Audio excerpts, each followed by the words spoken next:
Subscribe करा महानुभाव प्रतितीपंथ चॅनलला व बेल बटन अवश्य दाबा लेटेस्ट नोटिफिकेशन प्राप्त करण्यासाठी। दंडवत प्रणाम। जय श्री कृष्ण। लीळा चरित्राच्या आजच्या ज्ञान सत्रामध्ये आपण एकंदरीत 10 लीळा पाहणार आहोत, ज्यामध्ये पहिली लीळा आहे माहिमभट्टा वस्तू संबंध निरूपण। या लीळेमध्ये माहिमभट्ट स्वामींना काही जिज्ञासा करतात, काही प्रश्न विचारतात वस्तू संबंधाविषयी, आणि मग स्वामी त्यावर निरूपण करतात।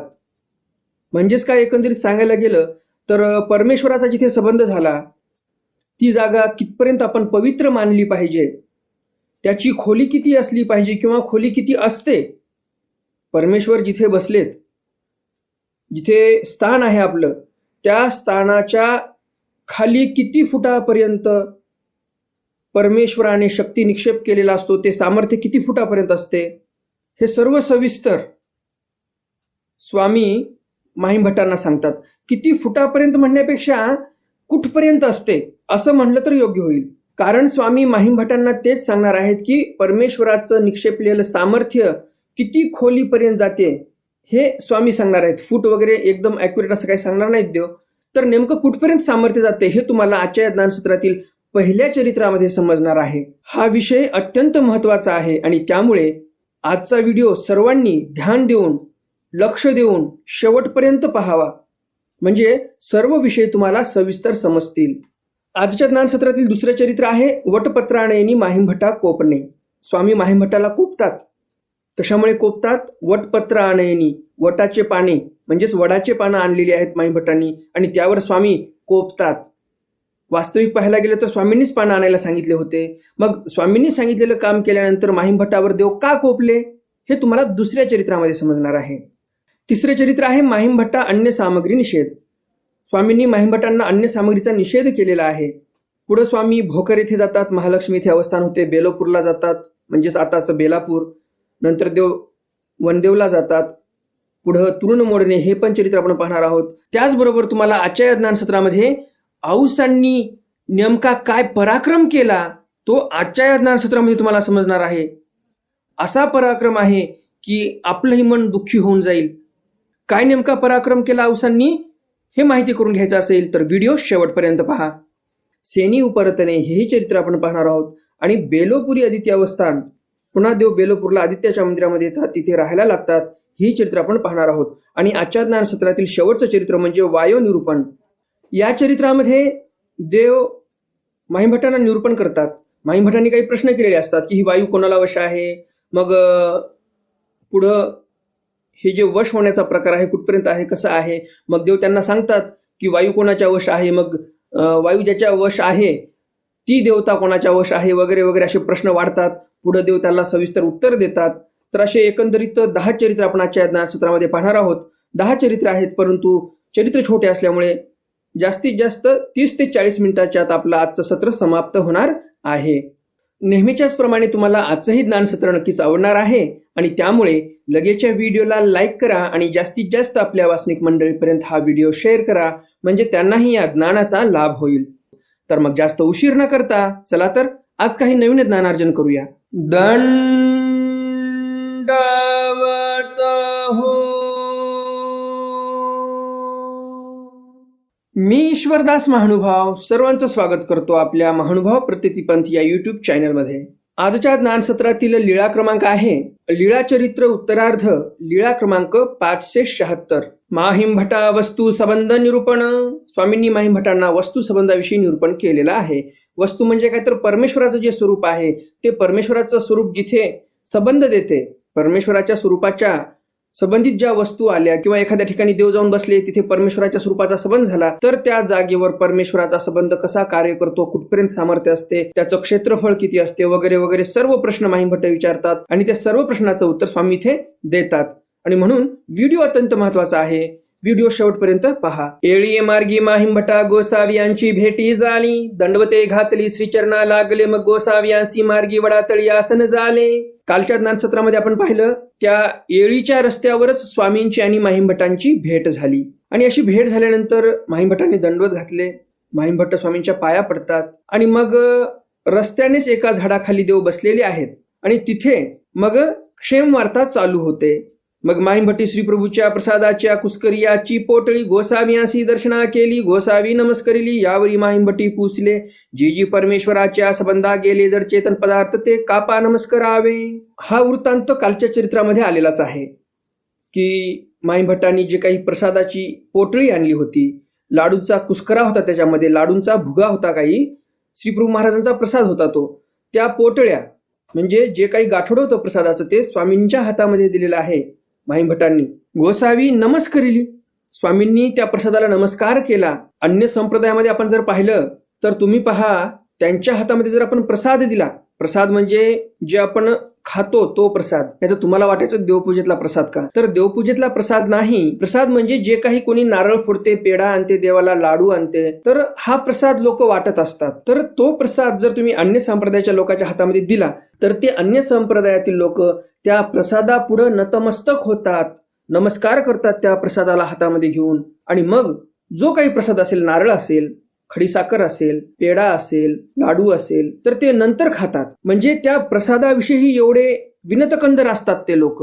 आपल्या संप्रदायामध्ये पण जे काही उपदेशी आहेत, काही उपदेशी असतात ज्यांना ते सवय पडलेली असते, त्यांना प्रसाद दिला की असं प्रसादालाच नमस्कार करतात, म्हणजे अशी मान झुकवतात आणि नतमस्तक होतात आणि नंतर प्रसाद खातात. तर तसंच अनुकरण इथे स्वामींनी स्वतः केलेलं आहे. श्रीप्रभू महाराजांचा प्रसाद आला तर त्या प्रसादाला नमस्कार केलेला आहे स्वतः स्वामींनी. मग माहीमभट्टांनी स्वामींना नमस्कार केला. माहीमभट्टांना मनामध्ये प्रश्न असतो काहीतरी, तर तो प्रश्न माहीमभट्ट स्वामींना विचारतात.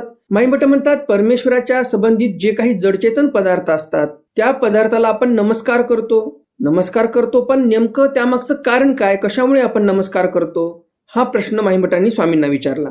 तेथ काही असे, तिथे काही आहे का, किंवा प्रसन्नते लागी, किंवा मग तिथे प्रसन्नता आहे म्हणून तिथे नमस्कार करावा का आपण. सर्वज्ञ म्हणितले. मग स्वामी आता त्या प्रश्नाचं उत्तर देतात. तुमच्याही मनामध्ये प्रश्न पडलेच असतील की माणभाव पंथामध्ये देव जिथं बसले तिथले दगड आणतात आणि मग पाया पडत बसतात, हे असं का करतात माणभाव पंथामध्ये. जे काही नूतन उपदेशी आहेत त्यांच्या मनामध्ये हा प्रश्न येऊ शकतो. तर परमेश्वराचा संबंध तिथे झालेला आहे आणि त्या ठिकाणचे जे दगड पाषाण आहेत ते आपल्यासाठी दगड पाषाण नाही राहिले, तर ते आपल्यासाठी विशेष झालेले आहेत. परमेश्वराचा संबंध झाला, परमेश्वर आपल्यासाठी विशेष आहेत, महत्वाचे आहेत. आणि जिथे परमेश्वराचा संबंध झाला ते मग पाषाणही आपल्यासाठी विशेष होतात, महत्वाचे ठरतात. आणि मग आपण त्यांना देव्हाऱ्यामध्ये ठेवून त्यांची पूजा करतो. मग त्या पाषाणाला आपण दगड कधीच म्हणत नाही, तर ते आपल्यासाठी विशेष असतात. भटो वस्तू संबंधे शक्ती निक्षेपू म्हणून नमस्कारावे. स्वामी म्हणतात, भटो वस्तू संबंधे शक्ती निक्षेप. इथे वस्तू कोणाला म्हटलेलं आहे, जे ईश्वराचं स्वरूप आहे त्या स्वरूपाला इथे वस्तू म्हटलेलं आहे. आणि जिथे ईश्वराचं स्वरूप जाते आणि त्या ईश्वराच्या स्वरूपाचा जिथे संबंध होतो तिथे शक्तीचा निक्षेप होत असतो आणि म्हणून नमस्कारावे असं स्वामी सांगतात. कारण तिथे परमेश्वराच्या शक्तीचा निक्षेप आहे, ते आपल्यासाठी पवित्र झालेत म्हणून आपण त्याच्या पाया पडलो पाहिजे. माहीमभट्टी पुसले, जी जी किंपर्यंत शक्ती निक्षेप. माहीमभट्टांनी विचारलं, जी जी कुठपर्यंत शक्ती निक्षेप असतो बरं. सर्वज्ञ म्हणतील सृष्टीपर्यंत. स्वामी म्हणतात, सृष्टीपर्यंत शक्ती निक्षेप असतो तिथे.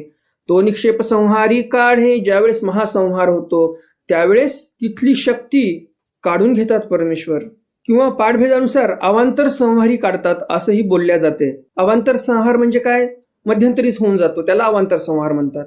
तर त्या संहाराच्या वेळेला पण शक्ती निक्षेप काढून घेतात असं पाठभेदानुसार आहे. जी जी कोठवेरी सबंधू. मग माहीमभट्ट प्रश्न करतात, जी जी संबंध झाल्यानंतर ते सामर्थ्य कुठपर्यंत असते बरं. सर्वज्ञ म्हणितले, जळस्थळपर्यंत. जव कुरुमाचे करटे पावे तव वैरी. स्वामी म्हणतात, तो जो संबंध आहे तो जळस्थळपर्यंत आहे. जिथे कुर्माचे म्हणजे कासवाची पाठ लागते तिथपर्यंत हा शक्ती निक्षेप असतो. म्हणजे इथे काय म्हणायचं आहे देवाला, की ही पृथ्वी कासवावर आहे. आता तुम्हाला असं वाटू शकते, देव खोटं कशी काय बोलले बरं. आता एवढे सॅटेलाइट झाले, सॅटेलाइट असे गोल फिरतात पृथ्वीच्या भोवती आणि तिथे तर कुठे कासव दिसत नाही पृथ्वीच्या खाली, मग देव असे का बोलले. तर हे भावार्थ आहे. काही होय काही नव्हे त्याला भावार्थ म्हणतात. जसं काही तथाकथित पुरोगामी जे लोक आहेत, प्रोग्रेसिव्ह लोक आहेत, ते लोक म्हणतात की हे सर्व थोतांड आहे, पृथ्वी शेष नागावर आहे हे म्हणणं ही थोतांड आहे. आणि मग जे आपल्या शास्त्रांमध्ये किंवा हिंदू धर्मामध्ये जे काही कथा आलेल्या आहेत. त्या कथेवर हे लोक हसतात. तथाकथित पुरोगामी, सो कॉल्ड प्रोग्रेसिव्ह लोक. तर मग काय म्हणतात ते? खरं फक्त अण्णाभाऊ साठे बोलले ते आहे. अण्णाभाऊ साठे बोलले की ही पृथ्वी शेषनागाच्या फण्यावर टिकलेली नसून कष्टकऱ्यांच्या, मेहनत करणाऱ्या लोकांच्या हातावर टिकलेली आहे. हे जे अण्णाभाऊ साठे बोलले ते खरं आहे. मग पुरोगामी लोक खुश होतात की अण्णाभाऊ साठे बोलले ते खरं. मला कोणाला दूषण द्यायचं नाही, मला कोणाला दोष द्यायचा नाही. मी फक्त यथास्थिती जे काही आहे ते मांडण्याचा प्रयत्न करत आहे. बरं, आता प्रश्न असा येतो, अण्णाभाऊ साठे बोलले की ही पृथ्वी कष्टकऱ्यांच्या हातावर तरलेली आहे. बरं ठीक आहे, मग आता हे सॅटेलाइट फिरतात, त्यांना कष्टकऱ्यांच्या हात कुठे दिसतात त्या पृथ्वीच्या खाली असे की ते पृथ्वी जी आहे अधर धरलेली आहे कष्टकरी लोकांनी हातावर? दिसत नाही. म्हणजे अण्णाभाऊ साठेंचं पण बोलणं भावार्थे आहे. त्याचप्रमाणे जे आपले पूर्वज ऋषीमुनी होऊन गेले त्यांनी पण जे सांगितलेलं आहे की कासवाच्या पाठीवर पृथ्वी आहे किंवा शेषनागाच्या फणीवर पृथ्वी आहे, त्या काळातही जे ऋषीमुनी लोक बोलले, आपले पूर्वज बोलले, ते पण भावार्थेच होतं. या पृथ्वीवर कासव पण आहेत, याच पृथ्वीवर नाग पण आहेत आणि याच पृथ्वीवर मनुष्य आहेत कष्ट करणारे, सर्व इथेच आहेत. कोणाची भावना कशी आहे, कोणाची भावना कशी आहे, वेगळ्या वेगळ्या भावना आहेत, त्यांचे भावार्थ वेगळे आहेत. त्यामुळे हे जे बोललेलं आहे स्वामींनी की कासवाची जे कवटी असते, कासवाचं जे कवच असते, तर इथे जे स्वामी बोललेले आहेत ते भावार्थे बोललेले आहेत. खाली त्या कासवाचं कवच लागेपर्यंत परमेश्वरानं निक्षेप केलेले सामर्थ्य जे आहे ते असते असं स्वामी बोललेले आहेत. सामर्थ्य तर तिथपर्यंत असते, हे खरं आहे बरं का. मग खाली ते जे कासवाचं कवच आहे ते असेल किंवा नसेल ते पुढची गोष्ट राहिली. जी जी निक्षेपासी औरस चौरस मर्यादा कवण. मग आता निक्षेप झाला, खाली कितपर्यंत जाते ते समजलं आम्हाला, परंतु औरस चौरस किती मर्यादा आहे त्या सामर्थ्याची, असा प्रश्न इथे माहीम भट्टांनी विचारला. सर्वज्ञ म्हटले औठात हो काजी. स्वामी म्हणतात औठात. औठात म्हणजे किती? 3.5 हात. तर 3.5 हात औरस चौरस स्वामींचं सामर्थ्य निक्षेपलेलं तिथं असते. परमेश्वर अवतार जिथे बसले तिथून औरस चौरस औठ हात धरायचं, 3.5 हात. यावरी माहीम भट्टी पुसले जी जी वस्तू संबंधी त्रियांचा देवा जडा अजडा मनुष्या काही होय. मग माहीम भट्टांनी प्रश्न केला, जिथे वस्तू संबंध झाला, परमेश्वर स्वरूपाचा संबंध झाला, तिथे त्या त्रियंचाला किंवा त्या देवाला, जडाला किंवा अजडाला किंवा मनुष्याला काही मिळते का? फळ, काही सुख वगैरे काही मिळते का? काही फायदा आहे का त्यांचा? सर्वज्ञ म्हणितले स्वामी उत्तर देतात, भटो वस्तू संबंधे त्रियंचा योनी मोक्षू देवा आनंदू मनुष्या फळ वस्तू संबंधे जडा जडा भले. स्वामी त्या प्रश्नाचं उत्तर देतात, माहीम भट्टाच्या प्रश्नाचं. स्वामी म्हणतात वस्तू संबंधाने त्रियंचांना पण सुख मिळते. कसं सुख मिळते? त्रियंचा योनी मोक्ष, म्हणजे जो जीव त्या त्रियंच योनीमध्ये आहे, पशु किंवा पक्षामध्ये आहे, त्या योनीतून त्याची मुक्तता झाली की लगेच त्याला मोक्ष मिळतो. म्हणजे भोगभूमीमध्ये त्याला मनुष्य देह मिळते आणि 1000 वर्षापर्यंत तिथे एकदम अष्टभोग परिपूर्ण जीवन जगतो तो पशु. पशु म्हणजे पशुमध्ये जो जीव होता तो जीव बरं का, पशु भोगतो असं नाही. पशुमध्ये जो जीव होता त्याची ते योनी संपली की मग तो भोगभूमीमध्ये जन्माला येतो, मस्तपैकी अष्टभोग परिपूर्ण जीवन जगतो, मनुष्याचं देह मिळते त्याला, असं स्वामी म्हणतात. देवा आनंदू म्हणजे देवतेंना पण आनंद मिळतो. जर परमेश्वराचा संबंध देवतेला झाला तर देवतेला आनंद मिळतो, म्हणजेच तिच्याकडे जो आनंद आहे तोच तिचा द्विगुणित आनंद होतो. मनुष्या फळ म्हणजे मनुष्याला पण चांगलं फळ मिळते. मनुष्याला जर एकदा संबंध झाला तर भोगभूमी मनुष्य देह आहे, 2दा संबंध झाला तर 10,000 वर्ष मनुष्य देह आहे. नुसतंच मनुष्य देह नाही तर अष्टभोग परिपूर्ण जीवन आहे तिथे. तर असा फायदाच फायदा आहे. परमेश्वराने सुद्धा संबंध जरी दिला, नुसता धक्का जरी दिला किंवा संबंध नुसता असा काही क्षणापुरता जरी झाला तरीही एवढं दान देतात परमेश्वर. जर सर्वज्ञ श्री चक्रधर स्वामी किंवा इतर कोणताही ईश्वरावतार बाजारहाटामधून चाललेला आहे तर आता बाजारहाटामध्ये गर्दी असते, एकूण एकाला धक्के लागतात, तर तेवढा जरी धक्का लागला तर एवढं मोठं दान परमेश्वर देतात. असा दाता तुम्हाला कुठेही मिळणार नाही, कोणतीही देवता तुम्हाला एवढं दान देणार नाही जेवढं ईश्वर अवतार देत असतात. वस्तू संबंधी जडा जडा भले, जे काही जड आहेत किंवा अजड आहेत त्या सर्वांना परमेश्वर भलंच करतात, त्या सर्वांचं भलं करतात. यावरी माहीम भट्टी पुसिले जी जी वस्तू संबंधे जे जया होय ते पर्याय होय किंवा ते धवाची होय. मग वस्तू संबंधामुळे जे फळ मिळालं ते तेव्हाच त्यांना मिळते, लगेच देहापाठी किंवा नंतर पर्यायाने मिळते. सर्वज्ञ म्हणते देवा आनंद तो ते धवाची. स्वामी म्हणतात देवतेला जर संबंध झाला तर देवतेला लगेच द्विगुणित आनंद होते त्याच क्षणाला. आणि येरासी तरी देहाचीच सीमा झाली आणि का प्रारब्धा जाणे नाही. आणि पुढे देव म्हणतात दुसऱ्याची जर गोष्ट केली, त्रियंचाची, जे पशुपक्षी आहेत, तर त्यांची जर गोष्ट केली तर त्यांना देहाची सीमा आहे. म्हणजे जर एखादा पोपट आहे, पोपटाला देवाने स्पर्श केलं, किंवा एखादी वाघीण आहे किंवा एखादा घोडा आहे, त्यांना जर स्पर्श केला एकदा, तर त्या जन्मातून हा जीव निघून जाईल, ती योनी त्याची संपून जाईल. त्यावेळेस पुढे त्याला भोगभूमीमध्ये मनुष्यदेह मिळते असं देव म्हणतात. जैसे आधी राईके विके कापा बळवतरा दुर्बलम बाध्यते. मग देव म्हणतात ही योनी त्याची संपली की लगेच त्याला भोगभूमी मनुष्यदेह मिळते. कारण काय? कारण हे परमेश्वराचं दान आहे आणि परमेश्वराचं दान सर्वप्रथम मिळत असते. परमेश्वर जीवाला सुखच देतात आणि म्हणून या जीवाला लगेच सुख मिळते. आणि बळवत्तर जिथे असते ते बळवत्तर दुर्बलाला बाध्य ठरते.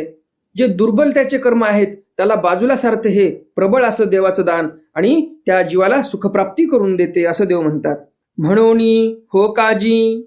मग देव असं सर्व निरूपण करतात, असं असं आहे आणि म्हणून असं असं दान वर्तते असं देव माहिमभट्टाला सांगतात. मग माहिमभट्ट हो काजी म्हणतात, ठीक आहे म्हणतात. यावरी माहिमभट्टी पुसले जी परमेश्वराचा दानी किती भेद असती. यावर माहिमभट्ट विचारतात जी परमेश्वराच्या दानामध्ये किती भेद असतात. सर्वज्ञ म्हणतील चारी. स्वामी म्हणतात 4 भेद असतात.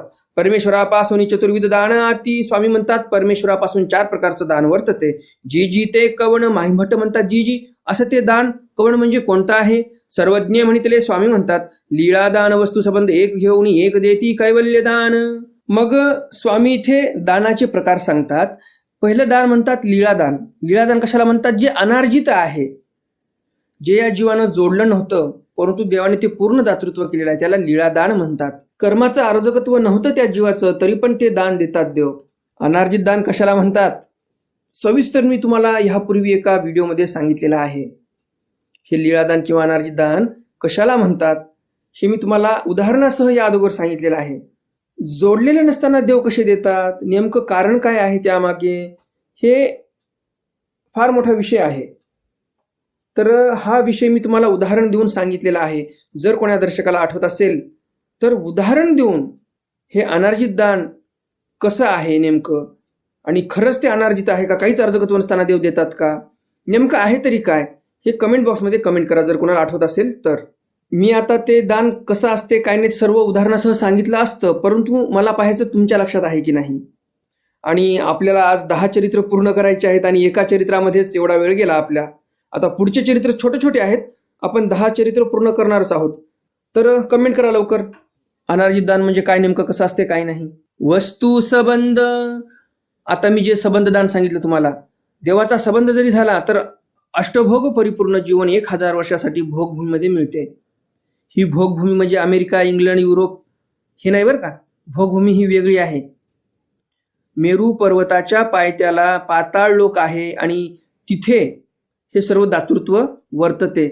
1000 वर्षाचं आयुष्य तिथे देतात. अष्टभोग परिपूर्ण जीवन जगते तिथं हा जीव, ज्याला वस्तू संबंध झालेला आहे. तर संबंधदान तुम्हाला समजलेलंच आहे, ते सांगायची काय आवश्यकता नाही. एक घेऊनी एक देती.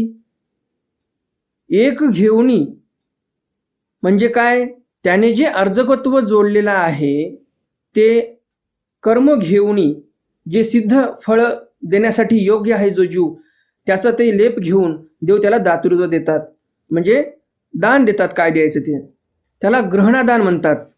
ज्याप्रमाणे एखाद्या जीवाने विद्या जोडलेली आहे तर ती विद्या त्याला प्राप्त झाली परमेश्वराकडून, त्यानं जोडलेली होती म्हणून प्राप्त झाली, त्याचा लेप लागलेला होता तर तो लेप घेऊन देवाने दातृत्व केलं. त्याला म्हणतात एक घेऊनी एक देती, म्हणजे ग्रहण करतात देव आणि मग देतात. आणि कैवल्यदान कशाला म्हणतात हे सर्वांना तर माहितीच आहे, हे तर सांगायची गरज नाही. लीळावशे पशुसी परमेश्वर विद्यानंदू देती का फळानंदू देती अनार्जित ते लीळा. लीळावशे मग परमेश्वर एखाद्या पशुला, त्रियंचाला विद्यानंद देतात किंवा मग एखाद्याला फळानंद देतात. आणि अनार्जित ते लीळा म्हणजे अर्जकत्व न करता दिलं त्याला मग लीळा म्हणावी देवाची.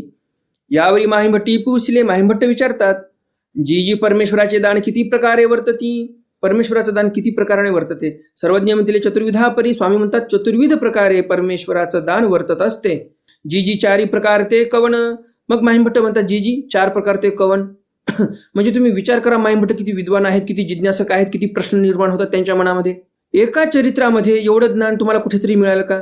ज्या चरित्रामध्ये माहिमभट्ट आहेत किंवा ज्या चरित्रामध्ये महादाईसा आहेत, भट्टोबास आहेत, असे जिज्ञासू, असे ज्ञानीय ज्या चरित्रामध्ये आहेत, त्यांनी जिथे जिथे असे प्रश्न केले तिथेच तुम्हाला असं भरपूर ज्ञान मिळते.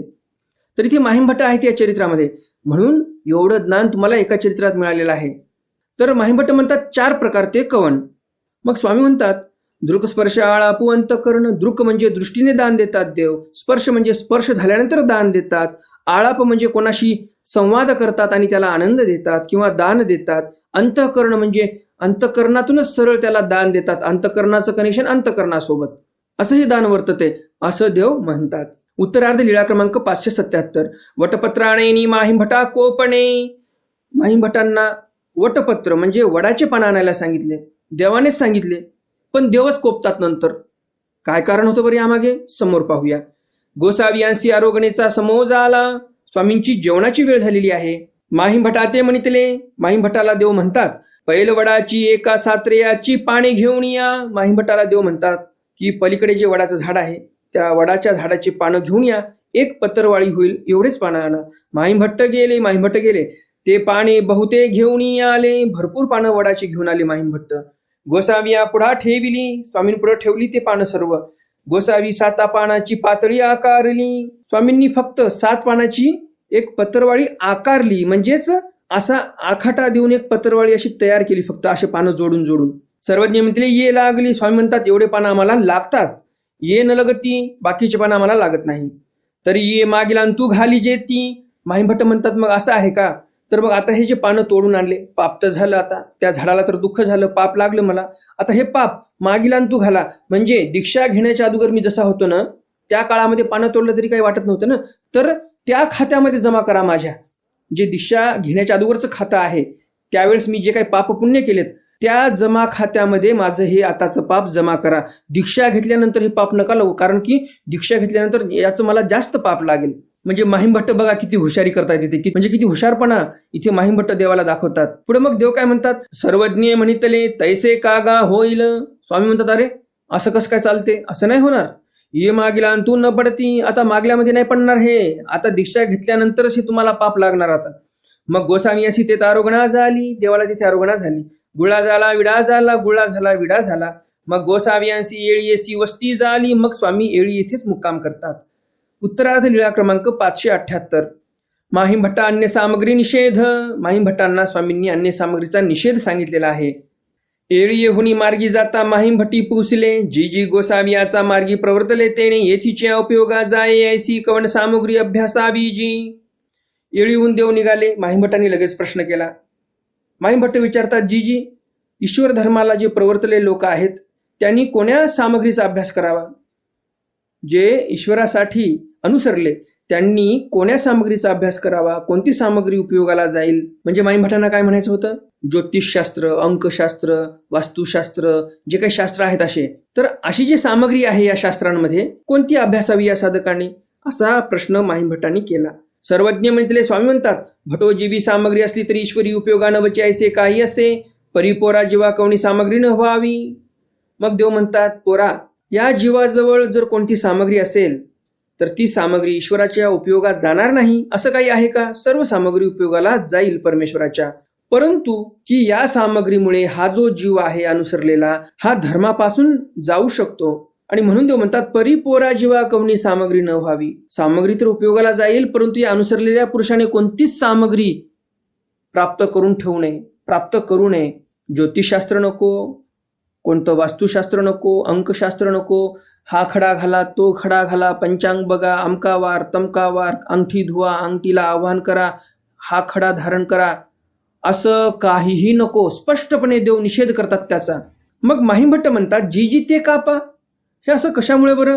सर्वज्ञ म्हणते पोरा जीवा सामग्री म्हणजे हा गडदरागा. मग देव म्हणतात या पोराला म्हणजेच अनुसरलेल्या जीवाला सामग्री म्हणजे हा गडदरा आहे, म्हणजे खड्डा आहे जणू काही. त्या खड्ड्यामध्ये जर जीव पडला तर पुन्हा ईश्वराकडे येणार नाही. माहिमभट्टी म्हणते हो का जी तरी परशास्त्री व्युत्पत्ती लागी काय करावे जी. मग माहिमभट्ट म्हणतात जी परशास्त्राकडे व्युत्पत्ती होण्यासाठी काय करावं आपण? सर्वज्ञ म्हणते सकळी सामग्री या परित्यजून येथीच्या व्युत्पत्ती व्युत्पन्ना व्हावे आणि येश नत्रे ते जावे. स्वामी स्पष्ट उत्तर देतात. एक घाव दोन तुकडे, नो कन्फ्युजन, स्ट्रेट डिसिजन. काय म्हणतात देव? देव म्हणतात सकळ ही सामग्री या परित्यजूनी, सकळ सामग्रीचा परित्याग करावा. म्हणजे काय? तर जे काही वेद, आगम, पुराण, ज्योतिष्य, 14 विद्या आहेत, 64 कळा आहेत, या सर्वांचा त्याग करावा. काही एक असं पाहू नये. ज्योतिष किंवा पंचांग किंवा असं असते ना, जे आपल्या मांडवा पंथामध्ये पण साधू संत आता पाहायला लागलेले आहेत. तर देव म्हणतात की याचा त्याग केला पाहिजे. हे ज्योतिषशास्त्र या जीवाला खड्ड्यामध्ये नेऊन टाकेल. किंवा जे काही वेद, आगम, पुराण आहेत, 14 विद्या, 64 कळा, आता या व्यतिरिक्त काही उरलंच नाही. एकंदरीत देव म्हणतात ब्रह्मविद्या व्यतिरिक्त जेवढं काही शास्त्र आहे त्याचा त्याग केला पाहिजे आपण. पुढे देव म्हणतात येथीच्या व्युत्पत्ती व्युत्पन्ना व्हावे. येथीच्या म्हणजे परमेश्वराच्या ठिकाणी जे व्युत्पत्ती म्हणजे परमेश्वराचं जे शास्त्र आहे ब्रह्मविद्या शास्त्र, त्या शास्त्राच्या ठिकाणी व्युत्पन्ना व्हावे. म्हणजे तिथे ब्रह्मविद्या शास्त्राचा उहापोह करावा. कोण्या गुरुकडे जावं, ब्रह्मविद्या शास्त्र घोकावं, त्या ब्रह्मविद्या शास्त्राचं चिंतन, मनन, अध्ययन, अध्यापन सर्व व्यवस्थित करावं. आपणही शिकावं आणि जर कोणाच्या शंका असतील तर त्याच्याही शंका दूर कराव्यात. तर अशा प्रकारे देव म्हणतात फक्त ब्रह्मविद्या शास्त्र घोका. ज्योतिषशास्त्राच्या मागे लागू नका, वास्तुशास्त्राच्या मागे लागू नका, कोणाच्याच मागे लागू नका. मला पण फोन येतात कधी कधी, तुम्ही पंचांग पाहता का? आमच्या मुलीचं लग्न जमत नाही, आमच्या मुलाचं लग्न जमत नाही, कोणतं पारायण करावं? देवाने तर सांगितलं असे कामं करू नका, कोणाला काहीही सांगू नका. हा खडा घाला, तो खडा घाला, पंचांग बघा, कोणाच्या कुंडलीमध्ये मग पितृदोष आहे, पितृदोष नसण्यासाठी काही पारायण करा, पितृदोष नसण्यासाठी काही दुसरे विधी विधान करा, मग एवढे 10,000 लागतील, 15,000 लागतील, 5,000 लागतील असं सांगा. असं देवाने कुठेच सांगितलं नाही. नो कन्फ्युजन, स्ट्रेट डिसिजन देवाने केलेला आहे. एक घाव दोन तुकडे. हे पितृदोष, काळ सर्पयोग, घट सर्पदोष, आमका दोष, तमका दोष काहीच नाही. देव म्हणतात अरे तू माझा हो, कोणता काळ सर्पयोग येतो किंवा घटसर्प किंवा काय असते ते पितृदोष, अरे काहीच येणार नाही, तू माझ्या शरण तर ये अनन्य भावे, असं देव स्पष्ट सांगतात. तुम्ही जर ब्रह्मविद्याशास्त्राचं अध्ययन केलं, सर्वस्वी या ब्रह्मविद्या माऊलीला देऊन टाकलं तर तुमच्यावर कोणतंच संकट येणार नाही. पुढे देव म्हणतात एषणत्रय ते जावे. ज्या 3 एषणा आहेत म्हणजे कोणत्या? पुत्रेषणा, वित्तेषणा आणि लोकेषणा. एषणा म्हणजे काय? तर इच्छा, आकांक्षा आपल्या, त्या 3 आहेत. पुत्रेषणा म्हणजे मनामध्ये इच्छा असते, अरे पुत्र झाला पाहिजे, पुत्र झाला पाहिजे, मुलगा झाला पाहिजे, ही झाली पहिली एषणा म्हणजे पहिली इच्छा. दुसरी इच्छा असते वित्तेषणा, वित्त पाहिजे, पैसा पाहिजे, पैशासाठी सर्व धावपळ चालू आहे. आणि लोकेषणा, लोक चांगले म्हणले पाहिजे, मला लोकांमध्ये माझी इमेज राहिली पाहिजे, 4 लोकांनी मला उठून नमस्ते केलं पाहिजे. ह्या ज्या एषणा आहेत याचा त्याग केला पाहिजे आपण. म्हणून देव म्हणतात एषणत्रे ते जावे, न तेजे तरी गडदरा पडेल. याचा जर त्याग तुम्ही केला नाही तर तुम्ही नक्कीच खड्ड्यात पडणार, असं देव स्पष्ट म्हणतात माहीमठांना. काय म्हणतात देव? न तेजे तरी गडदरा पडेल. म्हणून या सर्व सामग्रीचा त्याग केला पाहिजे आपण, नाहीतर आपण खड्ड्यात पडणार. त्याग केला तर खड्ड्यात नाही पडणार, त्याग नाही केला खड्ड्यात पडणार, म्हणजे देव भेटणार नाही आपल्याला. यावरी माहीभट्टी म्हणते जी जी माझी जे तुकी सामग्री ते तुकी आजी लागून गोसावियाचा श्रीचरणी अर्पिली. माहीभट्ट काय कमी होते का? षडशास्त्र संपन्न ब्राह्मण, विद्वान पंडित. आणि मग माहीभट्ट म्हणतात जी जी आजपासून माझ्याकडे जेवढी सामग्री आहे ते ईश्वरचरणी मी अर्पण करत आहे, असं देवाच्या समोर बसून माहीभट्ट म्हणतात. म्हणून दंडवते घातली श्रीचरणा लागले, देवाच्या पाया पडतात, साष्टांग दंडवत घालतात आणि सर्व सामग्री माहीभट्ट स्वतःची देवाला अर्पण करतात. उत्तरार्ध लीळा क्रमांक 579. भोकरी महालक्ष्मी वस्ती. जे भोकर आहे नगर जिल्ह्यामध्ये, त्या भोकरला एक महालक्ष्मीचं मंदिर होतं, तिथे देवाचा मुक्काम पडला. आताही त्या भोकर गावामध्ये स्थान आहे आपलं. त्या भोकरवरनं डोमेग्रामला जाता येते, डोमेग्रामच्या जवळच आहे ते भोकर. उत्तरार्ध लीळा क्रमांक 580. बेलोपुरी सिद्धनाथी अवस्थान. बेलोपूर या ठिकाणी सिद्धनाथाच्या मंदिरामध्ये स्वामींचं अवस्थान झालेलं आहे. मग गोसावी बेलोपुरासी बीजे केले, तेथ पूर्वाभिमुख सिद्धनाथाचे देऊळ, तेथ चौकी दिस 5 अवस्थान झाले. भैरवाची देवळी पूजावसर होय. स्वामी बेलापूरला गेले, पूर्वाभिमुख सिद्धनाथाचं मंदिर होतं, तिथे चौकामध्ये देव 5 दिवस राहिले आणि भैरवाच्या मंदिरामध्ये पण तिथे कधी कधी देवाचा पूजावसर व्हायचा. उत्तरार्ध लीळा क्रमांक 581. वनदेवी अवस्थान. वनदेवाच्या मंदिरामध्ये देव राहायला लागलेले आहेत. मग गोसावी वनदेवाच्या देवळाशी विजय केले. मग देव वनदेवाच्या मंदिरामध्ये गेले. तेथ गोसावियांशी अवस्थान झाले. दिस 10 तिथे स्वामींना 10 दिवस मुक्काम झालेला आहे. 10 दिवस तिथे राहिलेले आहेत देव बेलोपूरच्या वनदेवामध्ये. बेलोपूर म्हणजेच बेलापूर बरं का. चरित्रामध्ये बेलोपूर आलेला आहे या ग्रंथामध्ये. उत्तरार्ध लीळा क्रमांक 582. तृणमोडणे. औसांनी स्वामींना तृण म्हणजे गवत आणायला लावलेलं आहे. स्वामींना कामाला लावलेलं आहे औसांनी.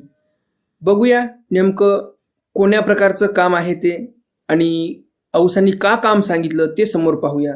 मनाला वेदनादायक असं चरित्र आहे हे. भट माहीम भट सेजा गावा काही आप जो गेले होते. औसा ते सर्वज्ञ म्हणतले नायका काही व्यापारू न करा आणि येचीच्या आरोगणेची चिंता न करा ते काही. माहीम भट्ट आणि भट्टोबास शेजारच्या गावामध्ये गेले काही अब्जन करण्यासाठी. काही साहित्य लागत असेल देवाला ते अब्जन करण्यासाठी म्हणजे मागण्यासाठी गेले. पीठ तांदूळ गहू काही अशा वस्तू आणण्यासाठी गेले. मग औसांना स्वामी म्हणतात, नायका तुम्ही काहीच काम करत नाही आज. आमच्या जेवणाची पण चिंता नाही तुम्हाला. असं कसं काय बरं. औसी म्हणितले जी जी स्वामी जगन्नाथा सरपण नाही काहीसे न रांधूजी. औसा म्हणतात जी जी स्वामी जगन्नाथा सरपणच नाही, काही लाकडं नाहीत जाळण्यासाठी. मग आता स्वयंपाक कसा होईल बरं. मग गोसावी वनदेवा दक्षिणे विजय केले. देवच गेले मग आता सरपण आणायला. औसांनी जाऊन सरपण आणण्याचं काम होतं की नाही. औसांनी ते केलं नाही. देवाला पाठवलं काम करण्यासाठी. तेथ तरवंटे वाळले होते. तरवंटे म्हणजे काय तर तरोटा. सर्वांनाच माहिती आहे तरोटा कसा असतो तो. तर तरोटा वाळलेला होता. ते गोसावी श्रीकरे मोडिले कवळी भरी आणिले. देवाने स्वतः तो तरोटा मोडला वाळलेला. 1 कवळीभर म्हणजे 2 हातामध्ये जेवढं मावेल तेवढं घेऊन आले देव. वनदेवापाशी सेहाडे नसी घातले. वनदेवापाशी जे सेहाडण होतं म्हणजे सिंहाचं मुख तयार केलेलं होतं तिथे ते सर्व तरोटा आणून टाकला. सर्वज्ञ म्हणते नायका सरपण घ्या. स्वामी म्हणतात नायका हे घ्या तुमचं सरपण, करा स्वयंपाक आता. इतक्या दिवसापर्यंत मी तुम्हाला सांगायचो की भटोबासांना आठवण यायची बाईसांची, भटोबासांना आठवण यायची बाईसांची. आता इथे बघा देव काय वाक्य वापरतात आणि हे ऐकून तुम्हाला खूप दुःख वाटेल. औसा म्हणतात जी जी स्वामी जगन्नाथा बरं झालं आणलं, आता लागते स्वयंपाकाला. सर्वज्ञ म्हणितले नायका बाईसे असती तरी काय येत व्यापारू सांगती. स्वामी म्हणतात औसांना नायका बाईसा जर असत्या तर असं काम आम्हाला सांगितलं असतं का. तुम्हासी पा म्हणवले परंतु तुम्हाला ते म्हणवल्या गेलं. तुमची तेवढी हिंमत झाली, तुम्ही आम्हाला काम सांगितलं. जी जी नेण्याची जी स्वामी जगन्नाथा औसांचा ठरलेला डायलॉग होता. काही आम्हाला माहीतच नव्हतं, काही आम्हाला माहितीच नव्हतं. आता कितपर्यंत हाच डायलॉग वापरायचा बरं. आणि असं म्हणून श्रीचरणा लागली असं म्हणते औसानी स्वामींच्या पाया पडते. आणि दरवेळेसच्या प्रमाणे स्वामींनी औसांना माफ केलेलं आहे. उत्तरार्ध लीळा क्रमांक 583. शेणी उपरतणे. स्वामींनी स्वतः शेण जमा केलं आणि आणलेलं आहे. शेणी उपरतणे म्हणजे काय. चुलीमध्ये जाळण्यासाठी गवऱ्या आणल्या. रानामध्ये शेण पडलेलं असते ते वाळल्यानंतर त्याच्या गवऱ्या होतात. आपण चुलीमध्ये जाळू शकतो, स्वयंपाक होऊ शकतो त्यावर. एकुदी गोसावी वनदेवा दक्षिणे विजय केले. एके दिवशी स्वामी वनदेवाच्या दक्षिण दिशेला गेले. तेथ शेणी वेचिलिया. तिथे रानामध्ये शेण पडलेलं होतं. ते शेण वाळलेलं होतं, गवऱ्या तयार झालेल्या होत्या, तर त्या गवऱ्या वेचल्या. बाहिरवासाची ओटीये भरिलिया. जो बहिर्वास देवाने नेसलेला होता, जो स्वामींचा बहिर्वास होता त्याची देवाने ओटी तयार केली आणि त्यामध्ये त्या सर्व गवऱ्या भरल्या. आणूनी सिंहाड्या पासी घातलिया. त्या सिंहाच्या मुखापाशी त्या सर्व गवऱ्या आणून टाकल्या. तो भटी देखील भटोबासांनी पाहिलं आणि म्हणितले हे कायजी. आणि भटोबास म्हणतात हे कायजी म्हणजे असं काय करताय तुम्ही, तुम्ही स्वतः जाऊन गवऱ्या आणल्या, हे माझे सीस लावणे म्हणा.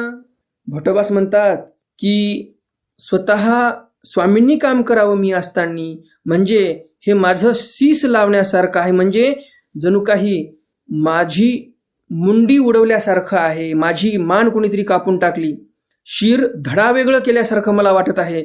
मी असताना म्हणजे मी स्वतः भक्त असताना स्वामींनी गवऱ्या आणाव्या शेतातल्या वेचून, म्हणजे हे माझ्यासाठी मृत्यूदंडासारखं काम दिसत आहे मला. हे माझं शीस लावल्यासारखं मला वाटत आहे, माझा शिरछेद जणू काही झालेला आहे की काय असं मला वाटत आहे, असं भटोबास तो प्रसंग पाहून म्हणतात. मग मागील अवघे भटापुढे सांगितले. मग मागील सर्व वृत्तांत भटोबासांसमोर स्वामींनी सांगितलेला आहे, जो काही घडला होता. म्हणजेच औसांनी ते तरोटा आणायला लावला, सरपण नाही म्हटलं, स्वयंपाक कसा होणार, मग स्वामी गेले सरपण आणलं.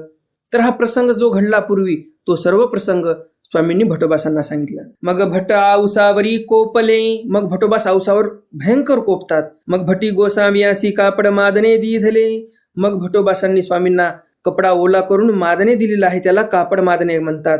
ओला कपडा करणे आणि अंग पुसून घेणे त्याला कापड मादने म्हणतात. मग गोसावियासी पूजा उसरू झाला, आरोगण झाली, गुळा बिडा झाला, भट माहीम भटा औसा प्रसादू झाला. मग स्वामींनी आरोगणा केली, गुळा झाला, विडा झाला. भटोबासांनी, माहीम भटांनी आणि औसांनी प्रसाद घेतला स्वामींच्या ताटातील. उत्तरार्ध लीळा क्रमांक 584. बेलोपुरी आदित्य अवस्थान, बेलोपूर येथे म्हणजेच बेलापूर येथे आदित्याच्या मंदिरामध्ये स्वामींचं अवस्थान झालेलं आहे. मग गोसावी आदित्याच्या देवळाशी बीजे केले, मग देव आदित्याच्या मंदिरामध्ये गेले, तेथ अवस्थान झाले, तिथे देव राहायला लागले. किती दिवस राहिले? मास आऊट मास देव तिथे राहिले. आऊट म्हणजे काय? 3.5 मास म्हणजे महिने. 3.5 महिने देव बेलोपूरला राहिलेले आहेत. उत्तरार्ध लीळा क्रमांक 585. वायो निरोपण, स्वामींनी वायो म्हणजे वाऱ्याविषयी निरूपण केलेलं आहे.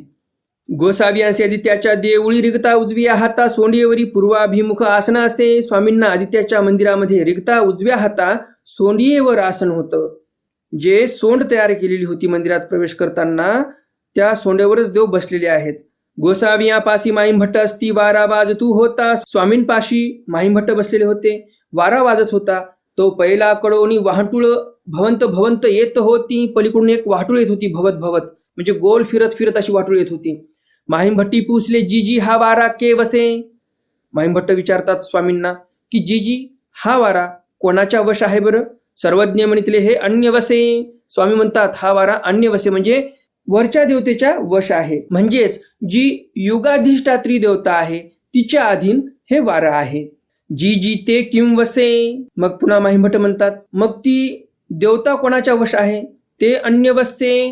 ती देवता वरच्या देवतेच्या अधीन आहे. ते किम वसे. पुन्हा माहीम भट्ट म्हणतात ती देवता कोणाच्या अधीन आहे? ते अन्य वसे. देव म्हणतात ते त्या वरच्या देवतेच्या अधीन आहे. ते किम वसे. पुन्हा माहीम भट्ट म्हणतात की ती देवता मग वरची देवता कोणाच्या अधीन आहे? तेथची प्रवृत्ती ओळगे. शेवटी देव म्हणतात त्या सर्व देवता आमची प्रवृत्ती ओळखतात आणि त्या सर्व देवता आमच्या अधीन आहेत असं देव इथे माहीम भट्टांना सांगतात. तर अशा प्रकारे आजच्या ज्ञानसत्रातील 10ही लीळा तुम्हाला नक्कीच आवडल्या असतील. आणि काही लीळा ज्या होत्या त्या वेदनादायक होत्या, देवाला काम करावं लागलं. तर नक्कीच त्या लीळा आपल्यालाही वेदनादायक आहेतच, कारण बाईसा नसल्यामुळे सर्व अशा घटना घडत आहेत. बाईसा असत्या तर बाईसांनी देवाला कामाला लावलं असतं का? नाही. औसा होत्या आणि त्यामुळे औसा देवालाच काम सांगायच्या. तर अशा प्रकारे आजचं हे ज्ञानसत्र तुम्हाला नक्कीच आवडलं असेल. आणि भटोबास तर आठवण करायचीच बाईसांची, परंतु आजच्या या ज्ञानसत्रामध्ये तुम्हाला हेही लक्षात आलं की देव पण बाईसांची आठवण करायची, कारण बाईसा त्या क्वालिटीच्या भक्त होत्या. तुम्हाला तर सर्वांना माहितीच असेल भक्तच देवाचं स्मरण करतात. परंतु आजच्या ज्ञानसत्रामध्ये तुम्हाला हेही समजलं असेल की देवही भक्ताचं स्मरण करत असतो, परंतु भक्त तसा असला पाहिजे. आपणही तसे बनलो पाहिजे. त्यासाठी तयारीला लागा आतापासून. जन्मोजन्मीचे पुण्य एकत्रित केल्यानंतर आपल्याला चांगले संस्कार लागतात आणि म्हणून आपल्याला आतापासून चांगले गुण अंगी बांधायचे आहेत. पल्ला फार लांबचा आहे आपला आणि म्हणून संस्काराची शिदोरी आतापासूनच बांधणं चालू करा. आजचं हे ज्ञानसत्र तुम्हाला सर्वांना नक्कीच आवडलं असेल आणि अजून जर तुम्ही या व्हिडिओला लाईक केलं नसेल तर लगेच या व्हिडिओला लाईक करा आणि जास्तीत जास्त आपल्या वासनिक मंडळीपर्यंत हा व्हिडिओ शेअर करा, म्हणजे त्यांनाही या ज्ञानाचा लाभ होईल. आजच्या ज्ञानसत्रातील प्रश्न आहे, स्वामी बाईसांची आठवण का करतात? हा पहिला प्रश्न. आणि दुसरा प्रश्न आहे, स्वामींनी कोण्या सामग्रीचा निषेध केलेला आहे? हा दुसरा प्रश्न आहे. तर मग भेटूया उद्याच्या ज्ञानसत्रामध्ये सर्वज्ञ श्री चक्रधर स्वामींच्या काही नवीन चरित्रांसह, ज्यामध्ये लखुबाईसा उपरी भटा निरूपण, भटा वस्तू संबंध निरूपण, माहीम भटा अंतराय निरूपण, माहीम भट्टा लोकीचे श्रेष्ठत्व निषेध असे एकंदरीत 4 चरित्र आपण उद्याच्या ज्ञानसत्रामध्ये पाहणार आहोत. तर मग भेटूया उद्याच्या ज्ञानसत्रामध्ये सर्वज्ञ श्री चक्रधर स्वामींच्या काही नवीन चरित्रांसह. तोपर्यंत दंडवत प्रणाम. जय श्री कृष्ण. दंड